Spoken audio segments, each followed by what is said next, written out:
Shrimad Bhagavad Gita chapter 18 में श्लोक 1 से श्लोक 78 तक है। आज हम कुछ श्लोकों को समझने की कोशिश करते हैं। श्लोक 1।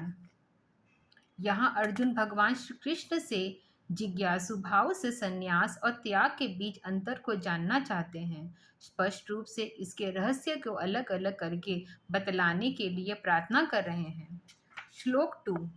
श्री भगवान ने कहा, पंडित जन काम्य कर्मों को त्याग कर संन्यास समझते हैं और सभी कर्मों के फल को त्याग करते हैं। तात्पर्य, यहाँ भगवान श्री कृष्ण संन्यास त्याग का अंतर स्पष्ट करते हुए अर्जुन को यह बतला रहे हैं कि काम्य कर्मों के स्यामक न्यास अर्थात पूर्ण त्याग को संन्यास कहते हैं। सन्यासी वह है जिसने सभी काम्य कर्मों को त्याग कर दिया है। घर गृहस्थी, समाज, देश, सभी तरह के कार्यों को वो कुछ भी संपर्क नहीं है। सन्यासी आश्रम वाले व्यक्ति को इन सारे कर्मों को त्याग कर अहर्निश प्रभु भक्ति के लिए सचेत होकर योगाभ्यास तथा परमात्मा की उपासना में रत रहना संन्यास आश्रम के पुरुषों के लिए अभिप्रेत है, यानी करना आवश्यक है। सारे कर्तव्य कर्मों को करता हुआ उनके फलों की प्राप्ति न करना उनका त्याग करना त्याग है। संन्यास में कर्म को न करना और त्याग में कर्म फल का त्याग करना, यही अंतर है। साधारण व्यक्ति संन्यास और त्याग दोनों से ही कोई भी नहीं कर सकता। दोनों कठिन है क्योंकि कोई भी व्यक्ति बिना कर्म किए नहीं रह सकता। शरीर निर्वाह के लिए जो भी नित्य कर्म किया जाता है वह भी तो कर्म ही है, फिर कर्म का त्याग क्या हुआ। इसी प्रकार कर्मों के फलों को त्याग कर भी साधारण व्यक्ति में कोई भी साधारण व्यक्ति नहीं कर सकता है। वह भी कोई योग में स्थित महापुरुष ही कर सकता है जिसकी चेतना परमात्मा के लिए सदा ही जुड़ी हुई है। श्लोक 3। कतिपय विद्वज्जन कहते हैं कि सभी कर्म दोष के सदृश्य त्यागने के योग्य है और कुछ अन्य विद्वान लोग ऐसा कहते हैं कि यज्ञ, दान, तप रूप कर्म त्यागने योग्य नहीं है। तात्पर्य, कुछ मननशील व्यक्तियों का मन है कि सभी कर्म बंधन के कारण है क्योंकि शुभाशुभ सभी कर्मों का फल भोगने के लिए कर्ता बाध्य है। कर्म फल से वह बचा नहीं जा सकता। अतः जिस प्रकार यत्न पूर्वक अपने अंदर के दोष गुण दुर्गुण का त्याग करना उचित है, उसी प्रकार सभी कर्मों को त्यागने देना बुद्धिमानी है, क्योंकि न कर्म किए जानेंगे न उसके फलों को भोगने के लिए जन्म मरण स्वर्ग नरक आदि के बंधन के जीवन में आना ही पड़ेगा। श्लोक 4। हे भरतश्रेष्ठ, उस त्याग के बंधन से तू अब मेरा निश्चय सुन, क्योंकि मैं पुरुषश्रेष्ठ त्याग 3 प्रकार का कहा गया है। श्लोक 5। यज्ञ, दान, तप रूप कर्म त्याग करने के योग्य नहीं है बल्कि आचरणीय है, क्योंकि यज्ञ, दान, तप बुद्धिमानों को पवित्र करने वाले हैं। तात्पर्य, भगवान श्री कृष्ण यज्ञ, दान, तप जैसे कर्मों को त्यागजन नहीं मानते, क्योंकि इसके अनुष्ठान से मनुष्य पवित्र होता है, उसके कुत्सित आचरण और विचार दूर होते हैं, वह विवेकवान होकर संसार में अपनी जीवन यात्रा अच्छी तरह पूर्ण करता है। श्लोक 6। हे पार्थ, ये कर्म भी आसक्ति तथा फलों को त्याग कर ही करने योग्य है, ऐसा मेरा निश्चित उत्तम मत है।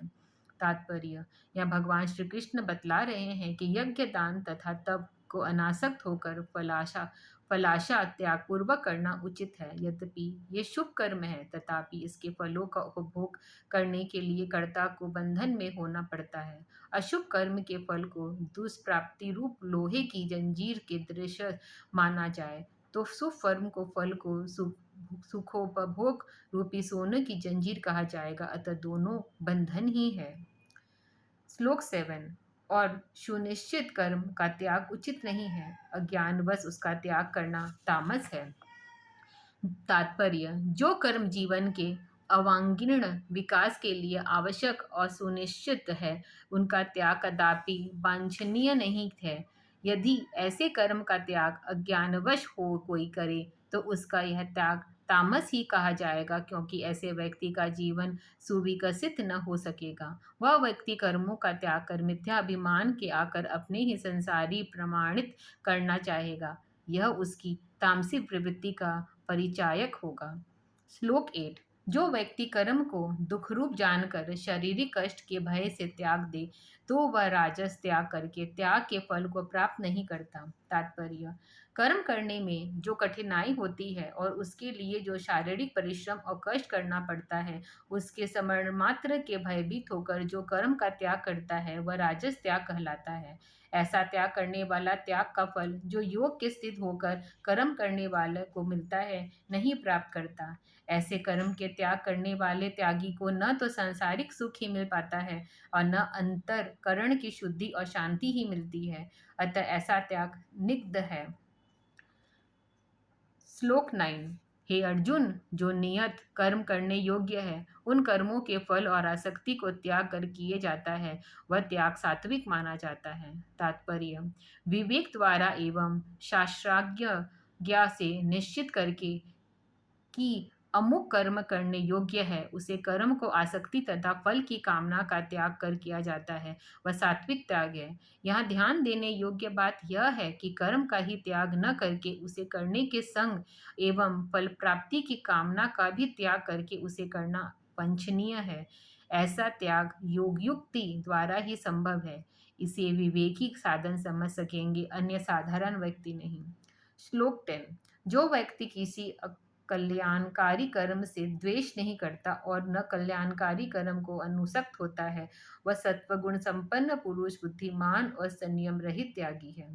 तात्पर्य: जिस कर्म को करने में शारीरिक कष्ट हो, वह अकुशल हो कर्म है। जिसे करने में शरीर को कष्ट न हो बल्कि सुख मिले, वह कुशल कर्म है। जो व्यक्ति अशुकल कर्म करने से भी नहीं चुराता और जो कुशल कर्म करने ही लिप्त नहीं करना चाहता, ऐसे बुद्धिमान और सद्गुण संपन्न यशविहीन पुरुष सच्चे अर्थात अर्थ में त्यागी है। श्लोक 11। कोई भी शरीरधारी पूर्ण रूप से कर्मों का त्याग नहीं कर सकता, अतः जो कर्मों को से फलों का त्याग करने वाला है, वही सच्चा त्यागी है। तात्पर्य: यदि कोई दावा करे कि उसे पूर्ण रूप से सारे कर्मों को त्याग कर दिया है, तो यह संभव नहीं है, क्योंकि जब तक कोई व्यक्ति जीवित है, तब तक वह शरीर निर्वाह संबंधी कर्म करता रहेगा। भोजन करना, श्वास लेना, शयन करना, जागना, चलना, बैठना आदि सर्व कर्म ही होते हैं। अतः जिसने कर्म फल का त्याग कर दिया है, वही वास्तविक त्यागी है। मन से मनन करना भी एक प्रकार का कर्म ही है, जो सदा होता रहता है। कर्मफल का त्याग करने से ही वही सक्षम हो जा सकता है, जो योग के स्थित होकर अपनी आत्मा चेतन को सत्ता परमात्मा में जोड़कर कर्म करता है। श्लोक 12। मृत्यु के पश्चात कर्मफल के अनुसार इष्ट, अनिष्ट और मिश्र, इन 3 प्रकार के कर्मों के फल त्याग न करने वालों का प्राप्त होते हैं, किंतु कर्मों का त्याग करने वालों को ये कदापि नहीं मिलते। तात्पर्य: मृत्यु के पश्चात कर्म फलानुसार नाना योनियों में जन्म लेता है। यहाँ व्यक्ति द्वारा किए गए कर्मों के 3 प्रकार के फल भोगने पड़ते हैं। इष्ट फल वे हैं जो व्यक्ति की इच्छानुकूल अभिसित सुखद होते हैं। अनिश्चित वे हैं जो नहीं चाहने पर भी मिलते हैं। ऐसे फल दुखद होते हैं। मिश्रित सुख दुख से मिले हुए फल को कहते हैं। शुभ कर्मों के फल इष्ट, अशुभ कर्मों के फल अनिष्ट तथा शुभाशुभ कर्मों के फल मिश्रित होते हैं। इसलिए यहाँ कर्मों का त्याग करने के लिए उपदेश किया गया है, क्योंकि न कर्म किए जाएंगे, न उसके फल भी भोगने होंगे। श्लोक 13। हे विशाल भुजाओं वाले वीर अर्जुन, सभी कर्मों की सिद्धि के लिए साख्य सिद्धांत के कहे गए ये 5 कारण तुम मुझसे जान। श्लोक 14। अनिष्ठा, कर्ता, भिन्न भिन्न प्रकार के कारण, नाना प्रकार की अलग अलग चेष्टाएं और 5वां देव कर्म के ये 5 कारण हैं। तात्पर्य: शरीर को अधिष्ठान कहा गया है, क्योंकि इसी शरीर का आश्रय लेकर आत्मा इसमें निवास करती है। यह शरीर आत्मा द्वारा विविध कर्मों को करने का साधन है। अतः कर्मों के लिए जाने का यह प्रथम कारण है। शरीर में ही 5 जितेंद्रियां, 5 कर्मेंद्रियां, 4 अंतकरण, 10 प्राण स्थित है। इन सभी के समवेत अवस्थित को ही शरीर कहते हैं। आत्मा अर्थात जीव ही कर्मों का करता है। कर्ता चेतन होता है, जड़ नहीं। सारी इंद्रियां और अंतकरण पंच तत्व आकाश, वायु, अग्नि, जल और पृथ्वी के सूक्ष्म, स्थूल तथा सूक्ष्माक्षाओं से बने हैं। आत्मा सारा द्वारा किए गए कर्मों के ये कारण अर्थात बाधक है, इसलिए इन्हें बाध्यकरण तथा अंतकरण कहा गया है। इन इंद्रियों 10 इंद्रियों समूह व्याकरण है क्योंकि ये शरीर के बाह्य भाग में स्थित है। मन, बुद्धि, चित्त और अहंकार ये 5 अंतकरण है क्योंकि ये शरीर के अंदर प्रवेश में स्थित है। करण कर्मों के किए जाने का साधन है, कर्मों का कर्ता नहीं। जैसे कमल लिखने का साधन है, उससे भिन्न लेखन एक चेतन सत्ता है। कलम अपने आप नहीं लिख सकती, वैसे ही इंद्रिय समूह एवं अंतकरण स्वतः कुछ कर नहीं सकते। करने वाला चेतन सत्ता आत्मा ही है। वह इसका सहारा लेकर जगत के विभिन्न कर्मों को करता है। अधिष्ठान स्वरूप स्थूल शरीर के आंतरिक कर्मों के लिए जाने में द्वितीय एवं तृतीय कारण क्रमशः कर्ता और विभिन्न कारण है। चतुर्थ करण चेष्टा है। चेष्टा को ही प्रयास अथवा प्रदक्ष कहते हैं। यह आत्मा का स्वाभाविक गुण है। कर्मों को किए जाने पर एक कारण आत्मा का प्रयत्न गुण भी है। पांचवा कारण देव है। देव से यहाँ परमात्मा की समझना चाहिए। यह जड़ चेतन सभी पदार्थों में व्याप्त होकर उसके अस्तित्व को स्थित रखता है। अतः कर्म के लिए जाने पर यह पांचवा कारण है। श्लोक 15। जो भी शास्त्रानुसार अथवा शास्त्र विरुद्ध कर्म मनुष्य शरीर, वाणी और मन से प्रारंभ करता है, ये 5 उसके कारण होते हैं। तात्पर्य: मनुष्य शरीर, वाणी और मन के कार्य वाचिक और मानसिक जो भी कर्म करता है वह कर्तव्य एवं अकर्तव्य अर्थात करने योग्य अथवा न करने योग्य के भेद से 2 प्रकार के होते हैं। इन कर्मों के लिए जाने के पूर्व वे श्लोक के 5 कारण बतलाए गए हैं। श्लोक 16। इस विषय में ऐसा होता हुआ फिर जो केवल आत्मा को करता देखता है वह बुद्धि यथार्थ बुद्धि के होने से नहीं देखता है। तात्पर्य: यह भगवान श्री कृष्ण अर्जुन को यह समझा रहे हैं कि कर्मों के किए जाने के पूर्व वर्णित 5 कारण हैं। इन पांचों को समवेत उपस्थिति से ही कोई कर्म हो सकता है। यदि कोई नासमझ अल्प बुद्धि वाला व्यक्ति केवल आत्मा को ही कर्मों का कर्ता समझ ले, अर्थात यह मान ले कि कर्मों के उपादान से आत्मा को छोड़कर अन्य 4 कारण अधिष्ठान, करण, चेष्टा और देव की कोई आवश्यकता नहीं है, तो आत्मा अकेला ही जगतिक कर्मों को करता है, तो यह उसकी भूल है।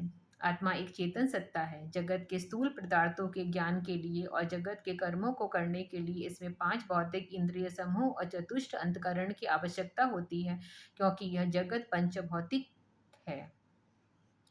श्लोक 17। जिन व्यक्ति को मैं करता हूँ यह भाव नहीं रहता, जिसकी बुद्धि लिप्त नहीं होती, वह इन लोगों को मनुष्यों को मार कर भी नहीं मारता है और न बंधन ग्रस्त ही होता है। तात्पर्य: जो व्यक्ति अहंकार की भावना से रहित है अर्थात विनम्र है, अथवा जो अहंकार रूप अंतकरण से अपनी आत्मा को पृथक देखता और समझता है, उसकी बुद्धि लिप्त नहीं होती, अर्थात जिसकी आत्मा बुद्धि रूप अंतकरण से पृथक रहती है, वह व्यक्ति मार डालने जैसे हिंसात्मक कर्म करने पर भी मारने का दोषी नहीं होता और फलस्वरूप बंधन के योग्य नहीं होता। मन, बुद्धि, चित्त और अहंकार ये 4 अंतकरण हैं। श्लोक 18। ज्ञान, जय और ज्ञाता ये 3 कर्म के प्रेरक है और करण, कर्म और कर्ता ये 3 कर्म के कारण है, संग्रह है। तात्पर्य: जो वस्तु जैसी हो उसे उसी प्रकार जानना ज्ञान है। जो जानने योग्य है यह जय है। जो जानने की क्रिया करता है अर्थात जब जानता है वह ज्ञाता है। ज्ञान, जय और ज्ञाता ये कर्म करने के लिए प्रेरणा देने वाले हैं। किसी वस्तु की जानकारी प्राप्त करने के लिए जानने वाले को जानने की क्रिया संबंधी कुछ कर्म करने पड़ते हैं। अतः कर्म करने की प्रेरणा इन तीनों के संबंध में ही प्रारंभ होती है। अब यह बतलाएं कि कर्म किस कार्य के लिए किन किन तत्वों को आवश्यक है। कर्म करने वाला कर्ता, जिसके साधन के द्वारा कर्म किया जाए वह करण, और जो किया जाए वह कर्म कहलाता है। कर्म संपादक के कर्ता, करण और कर्म इस त्रिपुटी का होना आवश्यक है। श्लोक 19। ज्ञान, कर्म और कर्ता गुणों के भेद में शास्त्र में 3 प्रकार के कहे गए हैं। इनको भी तो मुझसे अच्छी तरह से सुन। तात्पर्य: महर्षि कपिल सांख्य शास्त्र के प्रणेता हैं। इसके उन्होंने ज्ञान, कर्म और कर्ता को सत्व, राजस और तामस गुण युक्त होने के 3 प्रकार के बतलाए हैं। भगवान श्री कृष्ण इनका वर्णन अर्जुन को समक्ष ठीक से समझा कर रहे हैं। श्लोक 20। जिस ज्ञान से भी पृथक पृथक भूतों में एक अविभाजित अविनाशी परमात्मा भाव को देखता है, वह ज्ञान को तो सात्विक ज्ञान। तात्पर्य: सात्विक ज्ञान वह है जिसके द्वारा विभिन्न जड़ चेतन पदार्थों में एक सर्वव्यापी नित्य अनादि चेतन सत्ता परमात्मा को देखा जाता है। श्लोक 21। परंतु जो ज्ञान पृथक पृथक भाव से सभी भूतों के विभिन्न प्रकार में नाना भावों को जानता है, वह ज्ञान को राजस ज्ञान। तात्पर्य: जिस ज्ञान के द्वारा दृष्टा दृष्टि सृष्टि के विभिन्न जड़ चेतन पदार्थों में एक अखंड सर्वव्यापी नित्य अनादि परमात्मा को नहीं देखता, प्रत्युत उसमें अलग अलग नानाविधि पदार्थों को देखता है, उसे राजस ज्ञान कहा गया है। श्लोक 22। और जो ज्ञान एक कार्य में परिपूर्ण अर्थात ये जैसा आसक्त युक्ति से रहित, तत्व अर्थ से रहित जैसा और अपूर्ण है, वह ज्ञान तामस कहलाता है। तात्पर्य: यहाँ भगवान श्री कृष्ण अर्जुन को मिथ्या ज्ञान, जिसे तामस ज्ञान भी कहते हैं, के विषय में बतला रहे हैं। जिस ज्ञान के द्वारा कोई व्यक्ति किसी एक पदार्थ को परिपूर्ण और सर्वार्थ सिद्धिपद समझकर आकरण करके आसक्त हो जाता है, वह ज्ञान तामस ज्ञान है। श्लोक 23। जो नियत आसक्ति रहित, राग द्वेष से रहित और फल की कामना विहीन व्यक्तियों द्वारा किया जाता है, वह सात्विक कर्म है। तात्पर्य: नियत कर्म से भगवान श्री कृष्ण का यह अभिप्राय शास्त्रानुमोदित कर्म से है, क्योंकि ऐसे कर्म कर्ता के कल्याणार्थक ही कर्तव्य होते हैं। शास्त्र ऋषि महर्षियों द्वारा दीर्घकालीन तप, चिंतन एवं समाधिजन्य अनुभूत ज्ञान के आधार पर विचरित है, अतः उनमें मानव मात्र के लिए ऐसे कर्मों को करने का आदेश दिया गया है जिन्हों कर्ण के मानव अपना एवं अपने देश समाज का तथा दूसरे विश्व का हित करने में सामर्थ हो सके। अब उन कर्मों के करने का ढंग कुछ ऐसा हो कि कर्मों को करने वाला उसमें आसक्त न हो, अर्थात उसे करते समय मात्र यह समझा जाए कि वह उन्हें अपना कर्तव्य समझ कर रहा है। श्लोक 24। और जो कर्म फल की इच्छा रखने वाला द्वार अहंकार पूर्वक बड़े क्लेश के किया जाए, वह राजस कहलाता है। तात्पर्य: कर्मफल की इच्छा रखना, जैसे ही पूर्व श्लोक में कहा गया, मानसिक क्लेश का कारण है। कार्य को करते समय अपना अहंकार प्रदर्शित करना मानव समाज के दृष्टि में कर्मों के कर्ता के ध्येय बनाता है। कर्मों को करने के श्रम को होता ही है, किंतु उन्हें करने में अपने शरीर और स्वास्थ्य की हानि का ध्यान न रखकर अत्यंत कष्ट सहकर उन्हें करना वांछनीय नहीं है, क्योंकि कर्म को अपने समाज, देश अथवा जगत के कल्याण के निमित्त ही किए जाते हैं। उन्हें करते समय यह ध्यान रखना चाहिए कि अमुक कर्म से विधि किया जा रहा अर्थात नहीं, क्योंकि जो कर्म ठीक ढंग से किया जाएगा उसमें अति अश्रम और क्लेश नहीं होता। श्लोक 25। परिमाण हानि, हिंसा और सामर्थ्य यह ध्यान न रखकर अज्ञानवश जो कर्म प्रारंभ किया जाता है, वह तामस कहलाता है। श्लोक 26। जो कर्ता आसक्ति रहित, अहंकार पूर्वक वचन बोलने वाला, धैर्य तथा उत्साह संपन्न, कार्य की सिद्धि एवं असिद्धि में हर्ष शोक आदि रहित है, वह सात्विक कहलाता है। तात्पर्य: अब भगवान श्री कृष्ण कर्मों के कर्ता को क्रमशः 3 श्रेणियों को बतला रहे हैं। इनमें प्रथम सात्विक कर्ता है। कर्मों के निरासक्त भाव से अर्थात राग द्वेष विमुक्त होकर करने वाला, निर्भिमानी अर्थात विनम्र स्वभाव वाला, कर्मों के पूर्ण होने तक धैर्य और उत्साह रखने वाला, कर्म की सफलता तथा विफलता है हर्ष शोकादि विकार शून्य कर्ता सात्विक की श्रेणी में आता है। श्लोक 27। आसक्तिवान, कर्म फल को चाहने वाले, लोभी, पीड़ित, अपवित्र और हर्ष शोक से युक्त कर्ता राजस कहलाता है। तात्पर्य: कर्मों में आसक्त होकर उन्हें करने वाला, कर्मों के फल करने की कामना रखने वाला, लालची, अन्य जीवों को मनसा वाचा कर्मणा कष्ट देने वाला, शारीरिक तथा मानसिक पवित्रता से ही रहित और लाभालाभ से हर्ष तथा शोक करने वाले व्यक्ति को राजस कर्ता कहा गया है। श्लोक 28। जो अयोग्य हो, प्राकृत स्वभाव वाला, उद्दंड, मूर्ख, द्रोही, आलसी, शोक करने वाला, थोड़े समय में होने वाले काम को अधिक समय लगाकर करने वाला अथवा उसे भविष्य में करने के लिए टालने वाला कर्ता तामस कहलाता है। श्लोक 29। हे अर्जुन, बुद्धि और धारणा शक्ति में भी गुणों के भेद 3 प्रकार के हैं और ये सब अलग अलग कहे जा रहे हैं। इसे तू सुन। श्लोक 30। हे पार्थ, जिस बुद्धिमान द्वारा पवित्र, निवृत्त, कर्तव्य, कर्तव्य, भय, अभय, बंधन, मोक्ष का सही निर्णय अर्थात ज्ञान किया जाए वह सात्विक बुद्धि है। तात्पर्य: बुद्धि द्वारा हम विचार करते हैं। चतुष्ट अंतकरण में बुद्धि एक अंतकरण है। बुद्धि प्रकृति के सूक्ष्म अंश से बना एक यंत्र है। हमारे खान पान का प्रभाव बुद्धि का पड़ता है। अभक्ष्य अपेय सेवन करने वाले की बुद्धि शुद्ध नहीं होती। वह बुद्धि सात्विक कहीं गई है, जिसके द्वारा प्रवृत्त अर्थात कर्म मार्ग अर्थात गृहस्थाश्रम में रहकर जगत के कर्मों का करना और निवृत्त अर्थात कर्मों से अपरम होकर भगवत भजन में लगा रहना। कौन सा कर्म करने योग्य है, कौन नहीं करने योग्य है, किसने भय करना चाहिए, किससे निर्भय रहना चाहिए, बंधन एवं मुक्ति के सही स्वरूप का ज्ञान हो। सात्विक बुद्धि की उपमा एक स्वच्छ पारदर्शी शीशे से दी जा रही है, जिसके द्वारा वस्तुओं का सही रूप देखा जा सके। यह शीशा जितना अधिक साफ होगा, वस्तु का रूप उतना ही ठीक दिखाई पड़ेगा। श्लोक 31। हे पार्थ, जिस बुद्धि से व्यक्ति धर्म अधर्म, कर्तव्य अकर्तव्य को सही रूप से नहीं जानता है, वह बुद्धि राजसी है। तात्पर्य: बुद्धि द्वारा विचार कर किसी विषय का निर्णय करते हैं। बुद्धि यदि परिष्कृत है, तब सभी विषयों का यही ज्ञान प्राप्त होता है, अन्यथा कुछ कुछ भी प्रतीत होता है। यहाँ भगवान श्री कृष्ण अर्जुन को यह बतला रहे हैं कि जो बुद्धि यह स्पष्ट करने में असमर्थ है कि धर्म क्या है और धर्म क्या है, करने योग्य कर्म कौन है और करने योग्य कर्म कौन सा नहीं है, वह राजसी है, अर्थात उस बुद्धि का रजोगुणी का रंग ढक चढ़ा हुआ है।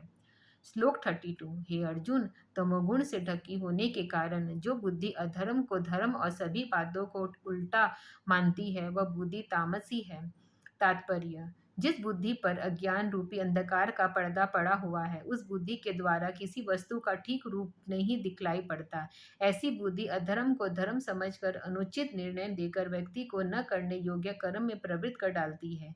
इस प्रकार जिस व्यक्ति की सभी चीजों को विषय विपरीत दिखाई पड़े, अर्थात कुछ न कुछ अन्य भी प्रतीत हो, उसे बुद्धि तामसी कही जाती है। श्लोक 33। हे अर्जुन, जिस विचलित न होने वाली धारण शक्ति से मनुष्य योग द्वारा मन बुद्धि इंद्रियों को क्रियाओं को धारण करता है, वह सात्विक स्थिति है।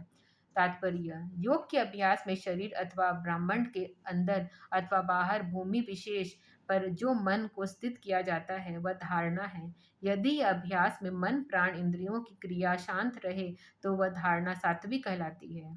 श्लोक 34। हे अर्जुन, प्रसंग के अनुसार फल की इच्छा रखने वाला व्यक्ति जिसके द्वारा धर्म अर्थ काम के धारण है, वह राजसी धृति है।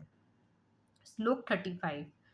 हे पृथ्वपुत्र अर्जुन, दुबुद्धि व्यक्ति जिस धृति के द्वारा स्वप्न भय शोक विषाद और मत को नहीं त्यागता, वह तामसी धृति है। तात्पर्य: तामसी धृति वाले को दुर्बुद्धि कहा गया है। ऐसा व्यक्ति इस प्रकार के कार्य करने में अपनी शक्ति लगाया करता है जिसमें उसे निंद्रा भय शोक दुख और अभिमान की प्राप्ति होती है।